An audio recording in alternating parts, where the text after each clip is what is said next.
Hi everybody, in this Posture TV Tips, I'm going to walk you through supported frog, which is an exercise that I've been doing a lot in front of my TV recently to open up my hips and to balance my pelvis. For supported frog, you are going to need a few different things potentially. I would recommend having some cushions to hand.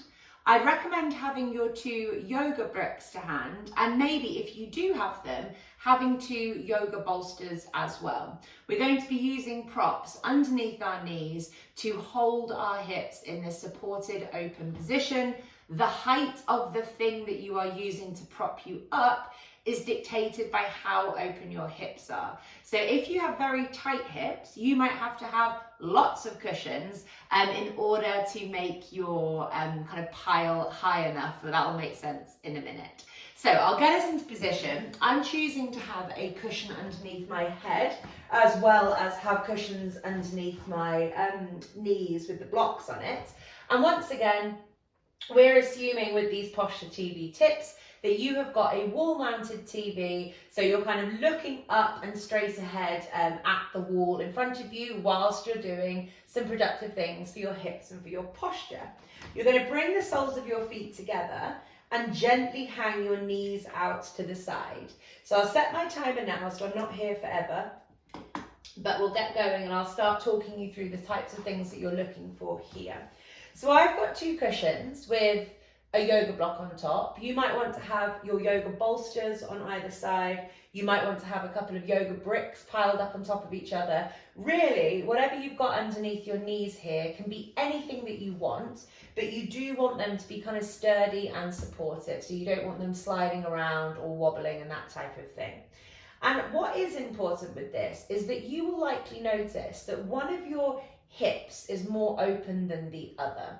So coming into a position like frog will highlight to you if you have an imbalance in the external rotation of your hips.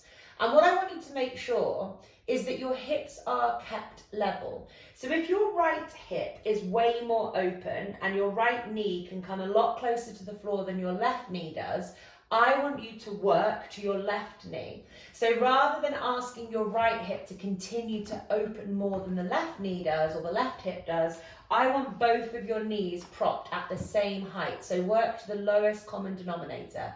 Work to your less open side, because what that is going to do is help balance your pelvis, and then you're going to get more of a hip release. You'll get a lot less of a hip release if you're not keeping your pelvis in a balanced position.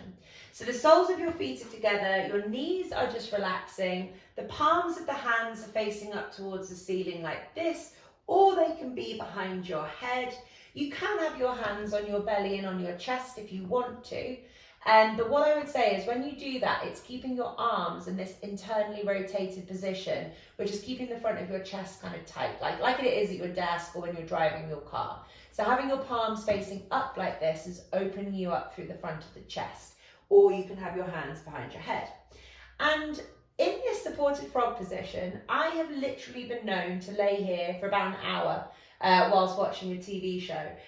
You are just letting things let go. You're allowing your knees to hang, you're allowing the hips to start to relax off, you're allowing the pelvis to balance off, we're maintaining a nice, deep, calm, diaphragmatic breath. And what you'll hopefully notice is that as time goes on, and this might not happen the first time you do it, or it might take half an hour for this to happen, but you might notice that your hips start to open a little bit more, and you can start moving your props out of the way. So you'll be able to start adjusting what it is that you're using to hold yourself kind of open and propped and supported in this way as the hips start to open up. So I just got rid of my yoga blocks, and now my legs are only dependent on the cushions for the support. I can see that my right knee is a tiny bit higher than my left, but it's that close that I'm kind of happy to stay here. I think my right hip will kind of give way. If there is a big disparity, like I said, work to that tighter side. Prop yourself up as much as you need to keep your knees even from side to side. And whilst you're here, like I said, you're just relaxing, you're breathing, you're watching your TV, but you are trying to let everything go. So you might notice every now and then that you're clenching your belly, or you're clenching your pelvic floor, or you're clenching your jaw. I just want you to relax everything off and just let your body melt here.